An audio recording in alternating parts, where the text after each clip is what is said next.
सबको जय मसीह की, परमेश्वर के नाम की महिमा हो। आज हम देखेंगे प्रेरितों का काम, उसका 7वां अध्याय। और यहाँ पर हम देखेंगे स्पिनिस का भाषण और फिर देखेंगे स्पुनिस पर पथराव। तो हम देख रहे थे कि स्पुनिस जो है पिछले अध्याय में, उसके अंदर हमने देखा था कि ये अनुग्रह और सामर्थ्य से परिपूर्ण होकर लोगों में बड़े बड़े अद्भुत काम और चिन्ह दिखाया करता था। और इसी वजह से बहुत सारे लोग हैं जो सदूकी फरीसी शास्त्री थे, वो स्पुनिस से नाराज थे और वो इसको गिरफ्तार कराना चाहते थे। और इसके लिए उन्होंने उसको महासभा के सामने लाए और बहुत से उसके ऊपर आरोप लगाए, लेकिन उनकी सब बातें झूठी निकली। और उनकी जब सारी योजनाएं विफल हो गई तो लोगों ने क्या किया कि उसके ऊपर ये आरोप लगाया कि ये परमेश्वर की निंदा करता है और जो मूसा की व्यवस्था है उसको न मानने के लिए लोगों को बहकाता है। और इसके अलावा इसको हमने बहुत बार मना किया कि यहाँ पर इस देश में, इस प्रदेश में यीशु के नाम का प्रचार प्रसार न करे, लेकिन ये मानता नहीं और ज्यादा कर रहा है। जब लोगों ने ये आरोप लगाए इसके ऊपर, जब लोगों ने ये सारे आरोप स्पुनिस पर लगाए तो सब लोग हैं उसकी तरफ टकटकी बांध कर देखने लगे। और ऐसे में हम देखते हैं पिछले अध्याय में हमने देखा था कि 6ठे अध्याय की 15वीं आयत में लिखा था कि तब सब लोगों ने जो सभा में बैठे थे उस पर दृष्टि गड़ाई तो उसका मुख स्वर्गदूत सा हो गया था। तो जब सब लोगों ने उसकी तरफ दृष्टि गड़ाई तो स्पुनिस का जो चेहरा है वो बिल्कुल स्वर्गदूत की तरह नजर आने लगा था। अब शुरू करते हैं हम 7वां अध्याय स्पुनिस का भाषण। तब महायाजक ने कहा, क्या ये बातें सच है? तब जो वहां का जो जज था उसने स्पुनिस से पूछा कि ये लोग इतने सारे तो इस पर आरोप लगा रहे हैं, क्या ये बातें सच है? तो स्पुनिस ने कहा, हे भाइयों और पितरों सुनो। तो यहाँ पर स्पुनिस अपना भाषण स्टार्ट करता है, हे भाइयों और पितरों सुनो, हमारा पिता अब्राहम हारान में बसने से पहले जब मेसोपोटामिया में था तो तेजो में परमेश्वर ने उसे दर्शन दिए। तो यहाँ पर पुरानी बातें हैं वो लोगों को बताना स्पुनिस चालू करता है कि अब्राहम जब हारान में बसने से पहले जब मेसोपोटामिया में था तो उस समय परमेश्वर ने अब्राहम को दर्शन दिया था और उससे कहा था, और परमेश्वर ने अब्राहम से कहा था, तू अपने देश और अपने कुटुंब से निकलकर उस देश में जा जिसे मैं तुझे दिखाऊंगा। और परमेश्वर ने अब्राहम से कहा था कि तू इस देश से निकलकर उस देश में चला जा जो मैं तुझे दिखाऊंगा, या फिर मैं तुझे जाने के लिए जहां बोलता हूं। तब वह कसदियों के देश से निकलकर हारान में जा बसा। तो हम देखते हैं कि उस समय जो है अब्राहम कसदियों के देश में रहता था। जब परमेश्वर ने उसको दर्शन दिए, परमेश्वर की आज्ञा पाकर अब्राहम है वो कसदियों के देश से निकलकर हारान देश में जा बसा। उसके पिता की मृत्यु के बाद परमेश्वर ने उसको वहां से इस देश में लाकर बसाया जिसमें अब तुम बसते हो। लेकिन जब अब्राहम का पिता मर गया तो इसके बाद अब्राहम उस देश से भी निकलकर अब इस देश में आ बसा जिसमें तुम अब बसते हो। और उसको कुछ मिरास वरन पैर भर की भी जगह उसमें न दी, क्योंकि प्रतिज्ञा की कि मैं यह देश तेरे और तेरे बाद तेरे वंश के हाथ कर दूंगा। यद्यपि उस समय उसकी कोई पुत्र नहीं था। ऐसे समय में परमेश्वर ने अब्राहम से वादा किया था कि ये जो सारा देश है ये सब का सब मैं तेरे पुत्र को और तेरे पुत्रों को दूंगा। और ये बात उस समय परमेश्वर ने कही थी जबकि अब्राहम है वो बूढ़ा हो चला था, उसकी कोई बेटा भी नहीं था। और परमेश्वर ने यूं कहा, तेरी संतान के लोग पराये देश में परदेशी होंगे और वे उन्हें दास बनाएंगे और 400 वर्ष तक दुख देंगे। और अब्राहम से ये वादा करते समय परमेश्वर ने उसको अब्राहम को ये भी बता दिया था कि जो तेरी जो संतान होंगी वे लोग 400 साल तक मिस्र की गुलामी में रहेंगे और वहां पर दुख उठाएंगे। फिर परमेश्वर ने कहा, जिस जाति के वे दास होंगे उसको मैं दंड दूंगा, लेकिन जो लोग तेरी संतान को दास बना के रखेंगे उन लोगों को, उस देश को मैं दंड दूंगा और इसके बाद वे निकलकर इसी जगह में मेरी सेवा करेंगे। और 400 सालों की गुलामी के बाद वो लोग हैं उनको मैं वहां से छुड़ाऊंगा और वापस इसी देश में लाऊंगा और वो मेरी सेवा करेंगे, अर्थात वो मुझे अपना परमेश्वर अच्छे से मानेंगे। और उसने उससे खतने की वाचा बांधी और अब्राहम ने और परमेश्वर ने है खतने की वाचा बांधी, अर्थात खचने को एक मध्यस्थ बनाया और एक वादा किया उसके द्वारा। और इसी दशा में इसहाक उससे उत्पन्न हुआ और फिर अब्राहम से है इसहाक है वो उत्पन्न होता है और 8वें दिन उसका खतना किया गया। और यहाँ पर स्पुनिस बता रहा है कि 8वें दिन अब्राहम का खतना किया गया और इसहाक से याकूब और याकूब से 12 कुलपति हुई। और इसहाक से हम देखते हैं कि याकूब उत्पन्न हुआ था और याकूब से 12 कुलपति उत्पन्न हुए थे। कुलपतियों ने यूसुफ से डाह करके उसे मिस्र देश जाने वालों के हाथ में बेच दिया था। और यहाँ पर हम देखते हैं कि यूसुफ को है वो मिस्र के एक दल जा रहा था व्यापारियों के, उसके हाथ में उसके भाइयों ने बेच दिया था, परंतु परमेश्वर उसके साथ था और उसे उसके सब कलेशों से छुड़ाकर मिस्र के राजा फिरौन की दृष्टि में अनुग्रह और बुद्धि प्रदान की और उसने उसे मिस्र और अपने सारे घर पर हाकिम नियुक्त किया। तो आगे स्पुनिस बताते हैं कि याकूब को उसके भाइयों ने बेच तो दिया मिस्र के हाथों में, लेकिन उसके साथ में परमेश्वर था और इसी वजह से वो बुद्धि में, ज्ञान में और सामर्थ्य में बढ़ता गया और वो सब लोगों के ऊपर हाकिम अर्थात प्रधान अर्थात प्रधानमंत्री नियुक्त किया गया। तब मिस्र और कनान के सारे देश में अकाल पड़ा। उसके बाद स्पुनिस बताते हैं कि जब कनान और मिस्र और आसपास के सब देशों में भारी अकाल पड़ा था जिससे भारी कलेश हुआ और इस अकाल की वजह से चारों ओर भारी कलेश हुआ था और हमारे बाप दादों को अन्न नहीं मिलता था। परंतु याकूब ने यह सुनकर कि मिस्र में अनाज है हमारे बाप दादाओं को पहली बार भेजा। और जब चारों ओर भयंकर अकाल पड़ा, यहाँ पर स्पुनिस बता रहा है, तो हमारे बाप दादाओं को ये पता चला कि मिस्र के अंदर अनाज है, तो उन्होंने पहली बार है मिस्र में वो अनाज लाने के लिए गए। दूसरी बार यूसुफ ने स्वयं को अपने भाइयों पर प्रकट किया और यूसुफ की जाति फिर उनको मालूम हो गई। तब यूसुफ ने अपने पिता याकूब और अपने सारे कुटुंब को जो 75 व्यक्ति थे बुला भेजा। तब याकूब मिस्र में गया और वहां वह और हमारे बाप दादा मर गए। स्पुनिस बताता है कि याकूब ने अपने आप को अंत में अपने भाइयों पर प्रकट किया और इसके बाद है जो याकूब के जो परिवार के 75 लोग थे वो सब के सब भी मिस्र में जा बसे और जो कि हमारे बाप दादा थे उनके सब स्केम में पहुंचाए गए उनके सब स्केम में पहुंचाए जाकर उस कब्र में रखे गए जिसे अब्राहम ने चांदी देकर स्केम में हमारे पिता की संतान से मोल लिया था। और वहां पर हमारे जो जो बुजुर्ग मरते गए उनको याकूब ने जो एक जगह मोल ली थी उसी में उनको दफनाया जाता था। 17वीं आयत में स्पुनिस बताते हैं, परंतु जब उस प्रतिज्ञा के पूरे होने का समय निकट आया जो परमेश्वर ने अब्राहम से की थी, तो मिस्र में वे लोग बढ़ गए और बहुत हो गए और अब समय आ गया था कि परमेश्वर अपना जो वादा था उसको निभाएं। तो उस समय मिस्र देश के अंदर हमारे जो नागरिक थे, हमारे बाप दादाओं की संख्या बहुत ज्यादा बढ़ गई थी। तब मिस्र में दूसरा राजा हुआ जो यूसुफ को नहीं जानता था। उसके बाद यूसुफ को जो सिर आंखों पर जिस राजा ने बिठा रखा था वो मर गया और नया राजा मिस्र में नियुक्त होता है जो कि याकूब को नहीं जानता था। उसने हमारी जाति से चालाकी करके हमारे बाप दादाओं के साथ यहाँ तक बुरा व्यवहार किया कि उन्हें अपने बालकों को फेंक देना पड़ा कि वे जीवित न रहे। और वहां पर जो नया राजा आया उसने हमारी जाति से हमारे बाप दादाओं को बिल्कुल कष्ट में डुबो दिया और यहाँ तक कष्ट दिया कि हमारे जो बच्चे उत्पन्न होते थे, लड़के उत्पन्न होते थे, उनको वो राजा मरवा देता था। उस समय मूसा उत्पन्न हुआ और यही वो वक्त था जब इतना बड़ा भारी संकट कलेश हमारे बाप दादा के ऊपर आया हुआ था। तो मूसा का फिर जन्म होता है। वह परमेश्वर की दृष्टि में बहुत ही सुंदर था। वह 3 महीने तक अपने पिता के घर में पाला गया।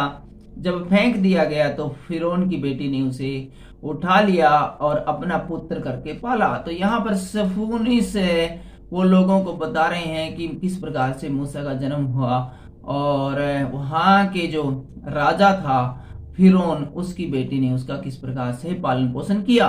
मूसा को मिस्रियों की सारी विद्या पढ़ाई गई और वह वचन और कर्म दोनों में बढ़ता गया। तो मूसा का बचपन क्योंकि मिस्र में बीता था और उसकी जो माता बन गई थी वो फिरौन की बेटी थी, तो किसी बात की घटी नहीं थी मूसा की, इसलिए उसको अच्छी शिक्षा मिली, अच्छी स्कूलों में पढ़ाया गया। ये बातें स्पुनिस यहाँ पर महासभा के सामने लोगों को बता रहे हैं। 23वीं आयत में स्पुनिस कहते हैं, जब वह 40 वर्ष का था तो उसके मन में आया कि मैं अपने इजरायली भाइयों से भेंट करूं। तो यहाँ पर हम देखते हैं जब 40 साल का मूसा हो गया उसके बाद उसके मन में आया कि मैं अपने इजरायली भाइयों से भेंट करूं। अर्थात मिस्र में 40 साल तक का जब तक मूसा नहीं हो गया तब तक उसने मिस्रियों के खिलाफ किसी प्रकार का एक्शन नहीं लिया था। मूसा के एक्शन में आने का जो समय था जब वो 40 साल का हो गया, उसी के बाद है उसके मन में परमेश्वर ने उपजाया कि वो अपने भाइयों की जो मिस्र में गुलामी की जिंदगी व्यक्त करते हैं उनकी खैर खबर ले। उसने एक व्यक्ति पर अन्याय होते देखकर उसे बचाया। मूसा ने जब देखा कि एक व्यक्ति के ऊपर अन्याय हो रहा है तो उसने उसको बचाया और मिस्री को मारकर सताए हुए का पलटा लिया और उसने मिस्री को मार दिया और अपने भाई को बचाया। और वो जो परेशान कर रहा था, जो दुख दे रहा था मिस्री, उसको मारकर उसका बदला लिया। मूसा ने सोचा कि उसके भाई समझेंगे कि परमेश्वर उनके हाथों से उनका उद्धार करेगा, परंतु उन्होंने नहीं समझा। तो इस घटना के द्वारा मूसा समझता था कि लोग समझ लेंगे कि परमेश्वर है मूसा के द्वारा इनसे बदला लेना चाहता है, लेकिन लोगों ने मूसा की तरफ ध्यान नहीं दिया। दूसरे दिन जब वे आपस में लड़ रहे थे वह वहां गया। दूसरे दिन जब मिस्री आपस में लड़ रहे थे तो वहां पर है 26वीं लाइन एक बार फिर से पढ़ेंगे। दूसरे दिन जब इजरायली आपस में लड़ रहे थे, ठीक है, मूसा के भाई इजरायली आपस में लड़ रहे थे, तो मूसा भी वहां पर जा निकला और यह कह के उन्हें मेल कराने के लिए समझाया, हे पुरुषों तुम तो भाई भाई हो, एक दूसरे पर क्यों अन्याय करते हो। मूसा बोले, अरे तुम आपस में भाई भाई हो, क्यों एक दूसरे लड़ाई माच रहे हो, इतना संकट, इतना कलेश, इतना दुख तकलीफ में तो तुम रहने लग रहे हो, गुलामों की जिंदगी व्यक्त करने लग रहे हो, पराये देश में रह रहे हो और आगे तुम जूत बजाओ, तो हमने शर्म आओ है। तो 27वें आयत में कहते हैं, परंतु जो अपने पड़ोसी पर अन्याय कर रहा था उसने उसे यह कहकर डांट दिया, तुझे किसने हम पर हाकिम और न्याय ठहराया। मूसा ने आदमी जो आपस में लड़े थे उनमें एक बोले, अरे तू दफा हो जाता है, तू है कौन, ठीक है, तू ज्यादा जज ना बना, ठीक है, तू अपना काम कर जाके न, हम अपनी लड़ाई खुद निपट लेंगे। क्या जिस रीति से तूने उस मिस्री को मार डाला मुझे भी मार डालना चाहता है। तो वो बोला, तू ये ना सोचिए कि तूने उस मिस्त्री ने परसों मार दिया था तो हमने भी मार देगा, ठीक है, हम तेरा इलाज भी कर देंगे।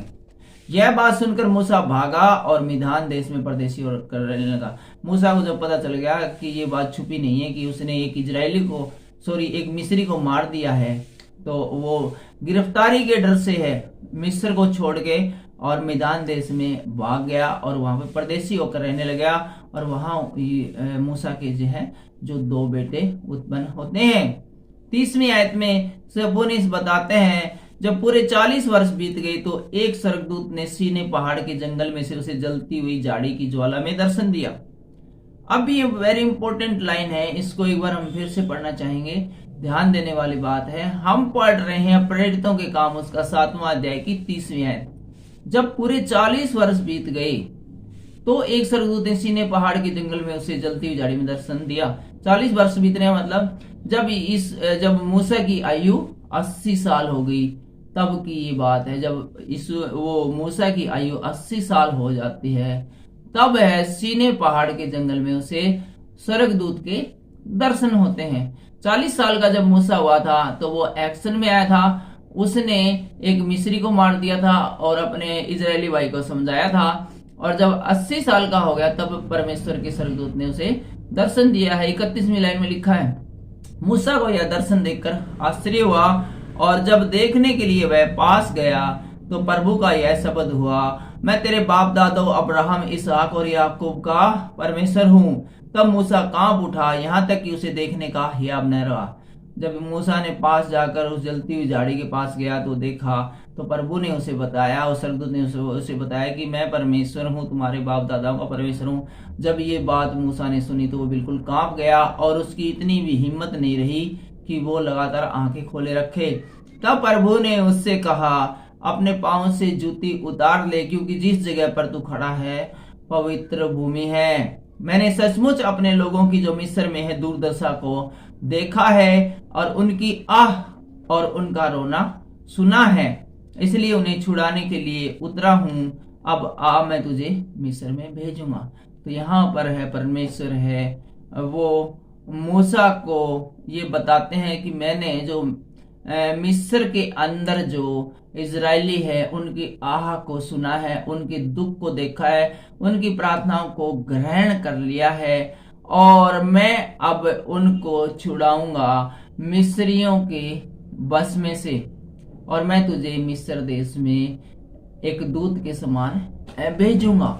35वीं आयत में कहते हैं पुणे से, जिस मूसा का उन्होंने यह कहकर नकारा था, तुझे किसने हम पर हाकिम और न्यायी ठहराया है, उसी को परमेश्वर ने हाकिम और छुड़ाने वाला ठहरा कर उस स्वर्गदूत के द्वारा जिसने उसे झाड़ी में दर्शन दिया था भेजा। तो यहाँ पर देखते हैं कि इंसानों ने जिसको बेकार घोषित कर दिया था, जिसको कहा था कि तू तुच्छ है, तू कुछ नहीं है, उन्हीं इंसानों के ऊपर और मूसा को परमेश्वर है वो हाकिम वो नियुक्त कर देते। वो कहते थे ना, तू कौन जज बन रहेगे, उसी को है उसी व्यक्ति को, मूसा को, उन्हीं लोगों के ऊपर जज बना के परमेश्वर भेज देता है। तो यहाँ पर देखने वाली बात यह है कि हमें इंसान क्या कहता है इस तरफ ज्यादा ध्यान देने की जरूरत नहीं है, क्योंकि इंसान खुद मुसीबतों में घिरा पड़ा है, उनकी खुद की समस्याओं का समाधान नहीं होता और दूसरों के फट्टे में इंसान टांग अड़ाते फिरते हैं। एक कहावत है, हे शेख तू अपनी देख, अर्थात शेखी मत झाड़, लोगों को ज्ञान देने से पहले उस ज्ञान का थोड़ा सा हिस्सा पहले अपने आप पर अप्लाई कर ले, और पहले अपने आपके दुखों से निजात पाले बंदा, उसके बाद है वो लोगों को बताए कि सुखी रहने के 10 मंत्र कौन कौन से हैं, 10 कायदे कौन कौन से हैं। 36वीं आयत में स्पुनिस में बताते हैं, यही व्यक्ति मिस्र और लाल समुद्र और जंगल में 40 वर्ष तक अद्भुत काम और चिन्ह दिखाकर उन्हें निकाल लाया। स्पिनिस बताता है कि और 40 वर्ष तक अद्भुत काम। और तो यहाँ पर जब मूसा है 40 साल का हुआ तो उसने एक मिस्री को मार डाला था। जब 80 साल का हो गया तो परमेश्वर ने उसे दर्शन देकर कहा था कि मैं अब तुझे भेजूंगा, और उस 80 साल के बाद 40 साल तक है वो लगातार काम करके मूसा है उनको लाल समुंदर से और जगह जगह से, कठिन जगह से, और वो मिस्र की गुलामी, इजरायलियों की गुलामी से इजरायलियों को निकाल लाया। यह वही मूसा है जिसने इजरायलियों से कहा, परमेश्वर तुम्हारे भाइयों में से तुम्हारे लिए मुझसे एक भविष्यवक्ता उठाएगा। यह वही है जिसने जंगल में कलीसिया के बीच में स्वर्गदूत के साथ सीने पहाड़ पर उससे बातें की और हमारे बाप दादाओं के साथ था। उसी को जीवित वचन मिले कि हम तक पहुंचाएं, परंतु हमारे बाप दादाओं ने उसकी मानना न चाहा, परंतु उसे हटाकर अपने मन मिस्र की ओर फेरे और हारून से कहा, हमारे लिए ऐसा देवता बना जो हमारे आगे आगे चले, क्योंकि यह मूसा जो हमें मिस्र देश से निकाल लाया, हम नहीं जानते कि उसे क्या हुआ है। तो यहाँ पर पुनीस बताते हैं कि जब मूसा पहाड़ पर चला गया और 40 दिन तक वहां रहा और उसे आने में देरी हो गई, तो लोगों ने डिमांड रख दी कि हमारे लिए एक ऐसा देवता बनाया जाए जो हमारे आगे आगे चले, क्योंकि जो मूसा हमें इतनी दूर से निकाल कर लाया वो पता नहीं कहाँ गायब हो गया, पता नहीं कड़े चला गया और हमें बेसहारा छोड़ गया है। उन दिनों में उन्होंने एक बछड़ा बनाकर उसकी मूर्ति के आगे बलि चढ़ाई और अपने हाथों के कामों में मगन होने लगे, और लोगों ने फिर एक सोने का बछड़ा बनाकर उसकी पूजा अर्चना करने लगे। अतः परमेश्वर ने मुंह मोड़कर उन्हें छोड़ दिया कि आकाश गण को पूजें, जैसा भविष्यवक्ता की पुस्तक में लिखा है, हे इजराइल के घराने, क्या तुम जंगल में 40 वर्ष तक पशु बलि और अन्न बलि मुझको ही चढ़ाते थे? तुम मेलेक के तंबू और फिरौन देवता के तारे के लिए फिरते थे, अर्थात उन मूर्तियों को जिन्हें तुमने दंडवत करने के लिए बनाया था। अतः मैं तुम्हें बेबीलोन के परे ले जाकर बसाऊंगा। तो यहाँ पर परमेश्वर है वो इजरायलियों से नाराज हो जाते हैं जब इस प्रकार से सोने का बछड़ा बना लेते हैं, क्योंकि जो 400 सालों की गुलामी से उनको अद्भुत रीति से परमेश्वर बचा के लाया, उसको उन्होंने भूल दिया। वो भूल गए और एक मूर्ति को बना लिया जिससे कि परमेश्वर घृणा करते हैं। और इस प्रकार परमेश्वर ने लोगों को उलाना दिया और उन्हें कहा कि मैं तुम्हें बेबीलोन के परे ले जाकर बसाऊंगा। 44वीं आयत में स्पुनिस आगे बताते हैं, साक्षी का तंबू जंगल में हमारे बाप दादाओं के बीच में था, जैसा उसने ठहराया, जिसने मूसा से कहा, जो आकर तूने देखा है उसे उसके अनुसार इसे बना। और आगे हम देखते हैं कि साक्षी का तंबू बनाने की आज्ञा मूसा को परमेश्वर की ओर से मिलती है। उसी तंबू को हमारे बाप दादा पूर्व काल से पाकर यहोशू के साथ यहाँ ले आए, जिस समय कि उन्होंने उन अन्य जातियों पर अधिकार पाया, जिसे परमेश्वर ने हमारे बाप दादाओं के सामने से निकाल दिया। वह तंबू दाऊद के समय तक रहा। उसमें परमेश्वर ने अनुग्रह किया, अतः उसने विनती की कि वह याकूब के परमेश्वर के लिए निवास स्थान बनाए। परंतु सुलेमान ने उनके लिए घर बनाया, परंतु परम प्रधान हाथ के बनाए हुए घरों में नहीं रहता, जैसा कि भविष्यवक्ताओं ने कहा है। प्रभु कहता है, स्वर्ग मेरा सिंहासन और पृथ्वी मेरे पांव के तले की पीढ़ी है। मेरे लिए तुम किस प्रकार का घर बनाओगे और मेरे विश्राम का कौन सा स्थान होगा? क्या ये सब वस्तुएं मेरे हाथ की बनाई हुई नहीं है? 51वीं आयत में कहते हैं, हे हठीलो। और यहाँ पर 51वीं आयत में स्पुनिस आगे कहते हैं, हे हठीलो और मन और कान के खतना है रहित लोगो, तुम सदा पवित्र आत्मा का विरोध करते हो।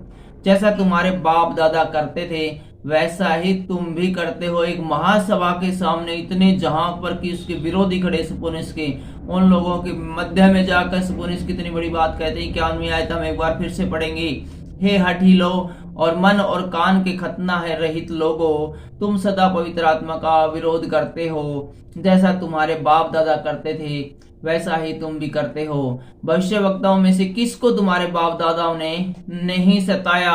उन्होंने उस धर्मी के आगमन का पूर्व काल से संदेश देने वालों को मार डाला, और अब तुम भी उसके पकड़वाने वाले और मार डालने वाले हुए। तुमने स्वर्गदूतों के द्वारा ठहराई हुई व्यवस्था तो पाई, परंतु उसका पालन नहीं किया। जब इतना उग्र भाषण है स्पुनिस ने लोगों के बीच में एक स्टेज के ऊपर खड़े होकर दिया, जहां पर कि चारों और उसके विरोधी खड़े हैं, तो इसके ऊपर क्या रिएक्शन होता है वो हम 54वीं आयत से देखते हैं। और यहाँ का शीर्षक है, स्पुनिस पर पथराव। ये बातें सुनकर वे लोग जल गए और उस पर दांत पीसने लगे। ये जब इतनी कड़वी बातें स्पुनिस ने कही तो लोग है वो पूरे गुस्से में आ गए और आग बबूला हो गए। परंतु उसने पवित्र आत्मा से परिपूर्ण होकर स्वर्ग की ओर देखकर और परमेश्वर की महिमा और यीशु को परमेश्वर की दाहिनी ओर खड़े हुए देखकर कहा। लेकिन स्पुनिस यहाँ पर भी डरा नहीं, और उसने स्वर्ग की ओर देखा कि यीशु मसीह है वो परमेश्वर के दाहिनी ओर खड़ा है, और स्पुनिस है वो पूरी तरह से पवित्र आत्मा में भरकर कहने लगे, देखो मैं स्वर्ग को खुला हुआ और मनुष्य के पुत्र को परमेश्वर की दाहिनी ओर खड़ा हुआ देखता हूं। तब उन्होंने बड़े शब्द से चिल्लाकर कान बंद कर लिए और एक साथ उसके ऊपर झपटे और उसे नगर के बाहर निकालकर उस पर पथराव करने लगे। गवाहों ने अपने कपड़े साउल नामक एक जवान के पांव के पास उतार कर रख दिए। वे स्पुनिस पर पथराव करते रहे और यह कहकर प्रार्थना करता रहा। लोग है वो जबरदस्त रूप से उसको नगर से बाहर खदेड़ कर ले गए और उसके ऊपर पथराव करते रहे। लेकिन स्पुनिस है वो उस समय में प्रार्थना करने लगा और प्रार्थना करके कहने लगा, हे प्रभु यीशु मेरी आत्मा को ग्रहण कर। फिर घुटने टेक कर ऊंचे शब्द से पुकारा, हे प्रभु यह पाप उन पर मत लगा। और यह कहकर वह सो गया और साउल उसके वध में सहमत था। तो यहाँ पर देखते हैं कि स्पुनिस को अंततः लोगों ने पथराव कर कर मार डाला और सुपोनिस ने अपनी आत्मा है वो यीशु मसीह को यह कहकर सौंप दी, हे प्रभु यह पाप उन पर मत लगा, और यह कहकर वह सो गया। हे प्रभु यीशु मेरी आत्मा को ग्रहण कर। तो आज के इस अध्याय में इतना ही। अगले वीडियो में हम देखेंगे प्रेरितों के काम उसका 8वां अध्याय, और इस 8वें अध्याय में हम देखेंगे कलीसिया पर अत्याचार, और सामरिया में फिलिप्पुस का प्रचार, और सामरिया में पतरस और यूहन्ना, और उसी अध्याय में हम देखेंगे जादूगर समोन और फिलिप्पुस और कुछ देश का अधिकारी। लेकिन ये सब अगले अध्याय में। फिलहाल के लिए इतना ही। आज के इन वचनों के द्वारा परमेश्वर आपको बहुत सी आशीष और बरकत दे। सबको जय मसीह की जय हिंद।